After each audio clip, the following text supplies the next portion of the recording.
الحمد لله وكفى وسلام على عباده الذين اصطفى أما بعد فأعوذ بالله من الشيطان الرجيم بسم الله الرحمن الرحيم قل هو الله أحد الله الصمد لم يلد ولم يولد ولم يكن له كفوا أحد صدق الله مولانا العظيم. قابل احترام دینی و ایمانی بھائیوں، اللہ کے نزدیک ایمان والا بندہ بہت قیمتی ہے. ایمان کی اور ایمان والوں کی قدر اللہ کے وہاں بہت ہے، اور ایمان والے بندوں کے نیک اعمال اللہ کو بہت پسند ہے،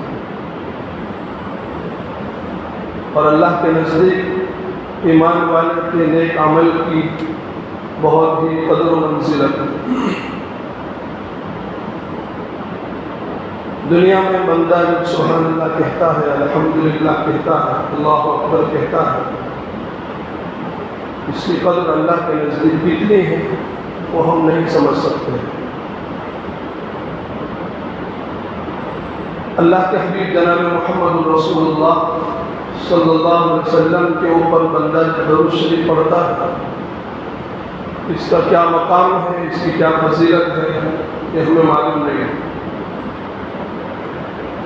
ایک مرتبہ اللہ کے نبی صلی اللہ علیہ وسلم نے فرمایا حضرت صحابہ کے پوچھنے پر، اصرار کرنے پر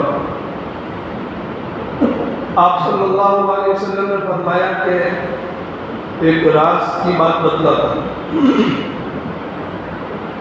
اگر آپ لوگوں کی طرف سے اصرار نہ ہوتا تو یہ راز میں آپ کو نہ بتلاتا. پھر اللہ کے نبی صلی اللہ علیہ وسلم نے فرمایا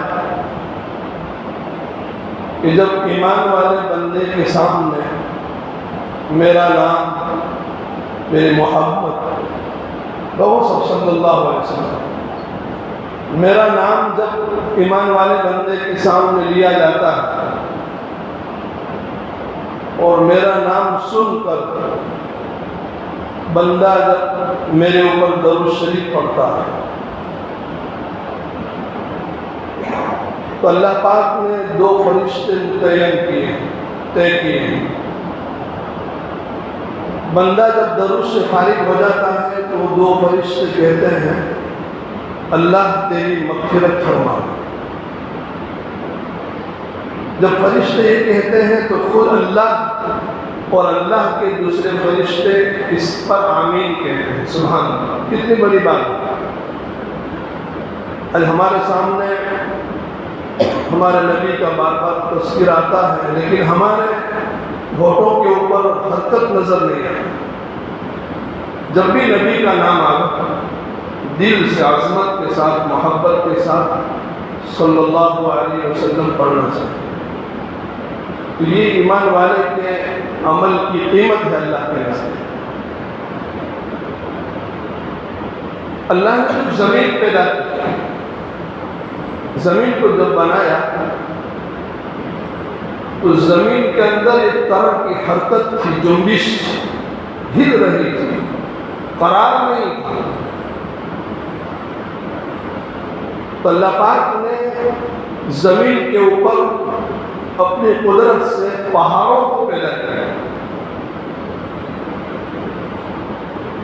اور جیسے ایک چیز ہلتی ہے اور ہم اس میں کیل لگا دیتے ہیں، کھیلے ٹھوک دیتے ہیں، اس طریقے سے اللہ پاک نے زمین کے اوپر پہاڑوں کو رکھ دیا تو زمین نے ہلنا بند کر دیا، قرار ہو تھم گئی. تو یہ منظر دیکھ کر کے فرشتوں کو تعجب ہوا کہ یہ پہاڑ تو اللہ کی بڑی قدرت والی مخلوق ہے. معلوم ہوتا ہے کہ پہاڑوں کے اندر بڑی طاقت ہے، اس لیے پہاڑوں نے زمین کو تھما دیا۔ تو فرشتوں نے تعجب کے طور پر پوچھا، اے اللہ، کیا پہاڑوں سے بھی زیادہ کوئی مخلوق تو نے پیدا کی ہے؟ تیری مخلوق ہے؟ اللہ نے کہا ہاں، پہاڑوں سے زیادہ طاقتور لوہا پیدا کیا ہے۔ لوہا اس لیے کہ پہاڑ پتھر کے ہوتے ہیں اور پتھر کو کاٹنے والی چیز کیا ہے؟ لوہا۔ تو لوہا پہاڑوں کو بھی ختم کر دیتا ہے۔ تو اللہ نے فرمایا کہ پہاڑ سے زیادہ طاقتور مخلوق لوہا ہے۔ تو فرشتوں نے فرمایا کہ اللہ، کیا لوہے سے بھی زیادہ کوئی طاقتور چیز ہے؟ اللہ نے فرمایا کہ ہاں، لوہے سے زیادہ طاقتور میری مخلوق آگ ہے۔ کیا ہے؟ آگ۔ لوہا اگر آپ آگ میں ڈال دیں تو پگھلا کر کے پانی کر دیتا ہے۔ فرشتوں نے کہا کہ اللہ، آگ سے بھی زیادہ کوئی طاقتور مخلوق آپ نے بنائی ہے؟ اللہ نے فرمایا ہاں، آگ سے زیادہ طاقتور چیز میں نے پانی کو پیدا کیا ہے۔ بھڑکتی ہوئی آگ کے اندر پانی کے چند قطرے آپ ڈال دیں گے، اس آگ کو ٹھنڈا کر دے گا۔ تو معلوم یہ ہوا کہ آگ سے بھی زیادہ طاقت اللہ نے پانی میں رکھی ہے۔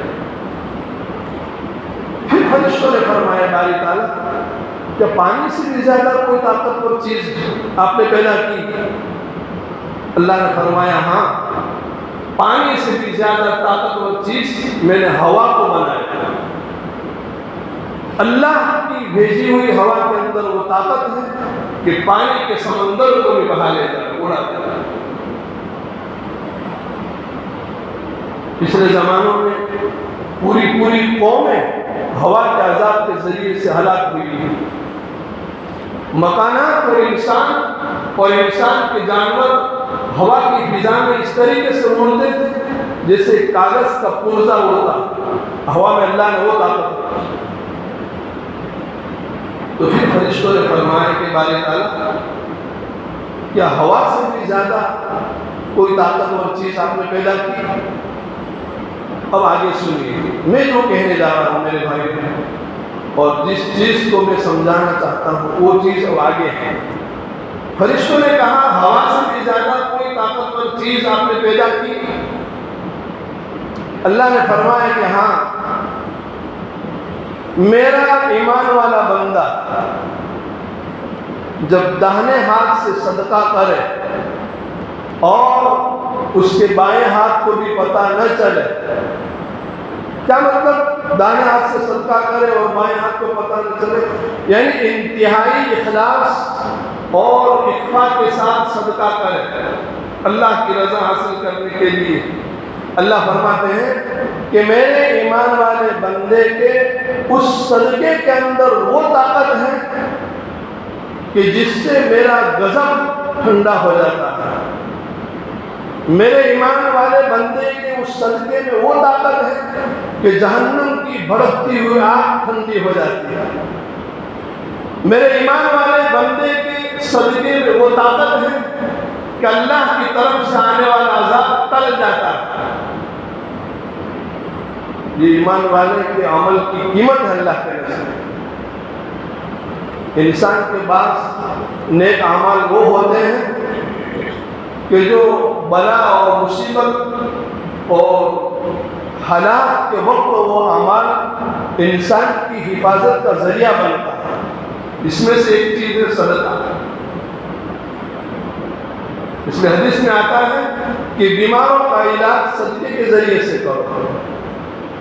اگر بیماری آ چکی ہے اللہ شفا کا سبب بنا دے، اور آنے والی ہے اللہ اس سے محفوظ فرماتے ہیں۔ کوئی مصیبت آنے والی ہے ٹل جائے گی، اور آ چکی ہے اللہ اس کو ہلکا کر دے گا۔ معمولی چیز نہیں ہے، لیکن اللہ ہم سب کو ان اعمال کی قدر نصیب فرما۔ آج اندر کا یقین نہ ہونے کی بنیاد پر ان اعمال کو ہم ہلکا سمجھتے ہیں، جس کی وجہ سے ہمیں خاطر کا اس کا فائدہ نظر نہیں آتا، ورنہ اچانک کے حالات اور حادثات کے وقت انسان کے وہ اعمال اس کی حفاظت کا ذریعہ اور سبب بنتے ہیں۔ صدقہ بری موت سے انسان کو بچاتا ہے، معمولی چیز نہیں۔ گزشتہ جمعہ میں نے ایک ہلکا سا اشارہ کیا تھا کہ اللہ کی یہ رحمت زحمت میں بدل سکتی ہے، اللہ اس بات پر قادر ہے، اور آپ لوگوں نے اس کا نظارہ تھوڑا دیکھ لیا، ہم نے دیکھ لیا، اللہ نے اپنی قدرت دکھلائی۔ میرے بھائیوں، اگر وہ بارش اور وہ منظر چند گھنٹے مسلسل رہتا تو ہم سب سمجھ سکتے ہیں کہ حالات کیا ہوتے ہیں۔ اللہ ہم سب کی اور پوری امت کی بات کرتا ہے، اس لیے ہر وقت اللہ سے مانگتے رہنا چاہیے اور مانگتے رہنے چاہیے۔ تو میں یہ کہہ رہا تھا کہ کچھ اعمال وہ ہوتے ہیں کہ جو انسان کو حالات کے وقت کام آتے ہیں، اس میں سے ایک چیز ہے صدقہ۔ صدقہ ہر وقت اس کتنی قیمت بتلائی ہے حدیث کے اندر، حدیث قدسی ہے، اللہ نے فرمایا کہ پہاڑ سے بھی زیادہ طاقتور، آگ سے بھی زیادہ طاقتور، لوہے سے بھی زیادہ طاقتور اور پانی اور ہوا سے بھی زیادہ طاقتور میرے ایمان والے بندے کا وہ صدقہ جو داہنے ہاتھ سے کرے اور بائیں ہاتھ کو بھی پتہ نہ چلے، یعنی انتہائی اخلاص اور اتباع کے ساتھ صدقہ کرے، اس صدقے میں وہ طاقت ہے کہ اللہ کے قہر اور اللہ کے غضب کو ٹھنڈا کر دیتا ہے۔ یہ ایمان والے کے عمل کی برکت اور طاقت ہے، اور جہنم کی بھڑکتی ہوئی آگ کو وہ صدقہ ٹھنڈا کر دیتا ہے۔ کتنا بڑا وہ چاند ہے۔ اس لیے ایسے موقع پر ہمیں صدقات کی طرف بہت توجہ دینے کی ضرورت ہے۔ غریبوں کو، مسکینوں کو، محتاجوں کو معلوم کر کے چن کر کے ہم صدقہ دیں، اس لیے کہ حالات بدلنے میں کوئی دیر نہیں لگتی، گھنٹوں میں حالات بدل جاتے ہیں۔ پانی کے ہوتے ہوئے انسان پانی پینے کا محتاج ہو جاتا ہے۔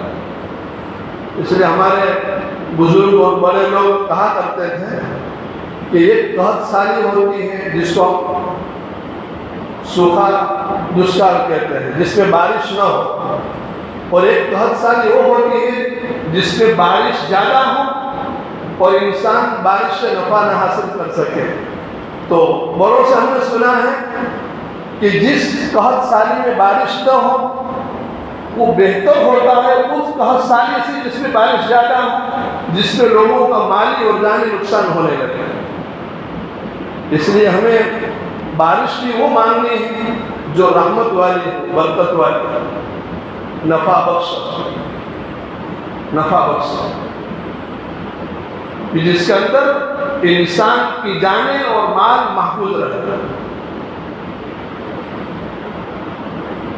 اس کے بزرگ اور دوستوں، اللہ پاک نے ہم سب کو ایمان دیا ہے، نیک اعمال ہماری زندگی میں ہونے چاہیے، نمازوں کا اہتمام ہونا چاہیے۔ تو میں یہ کہہ رہا تھا کہ کچھ اعمال ایسے ہیں کہ جو مصیبت کے وقت انسان کو محفوظ رکھتے ہیں، اس میں سے ایک صدقہ اور دوسری چیز استغفار، اپنے گناہوں سے معافی مانگنا، ہر وقت اللہ کے سامنے گڑ گڑاتے رہنا، اپنے آپ کو گنہگار سمجھنا، اللہ کو یہ بہت پسند ہے۔ آج ہر انسان اپنے آپ کو پاک سمجھتا ہے اور دوسروں کو گنہگار سمجھتا ہے۔ ذوالنون مصری رحمۃ اللہ علیہ کے زمانے میں یہ بہت بڑے اللہ والے گزرے، اللہ کے نیک بندے گزرے، قحط سالی ہوئی، بارش بند ہو گئی، لوگ پریشان، بارش نہیں ہو رہی۔ لوگوں نے دیکھا کہ اللہ والے ہیں ذوالنون مصری رحمۃ اللہ علیہ، ان کے پاس جا کر کے دعا کی درخواست کی جاوے، بارش نہیں ہو رہی، آپ دعا کرو اللہ بارش برسائے۔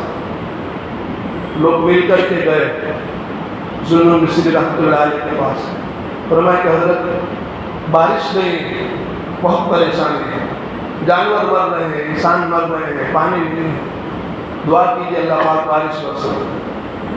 پھر لوگوں نے درخواست تو کر دی، لیکن لوگوں کے چلے جانے کے بعد ذو النون مصری رحمۃ اللہ علیہ نے سوچا کہ بارش کب رکتی ہے، بارش کے رکنے کے اسباب کیا ہیں؟ تو سوچنے کے بعد پتہ چلا کہ بارش کے رکنے کے بعد اسباب جو ہے وہ اللہ کی نافرمانی ہے، گناہ ہے۔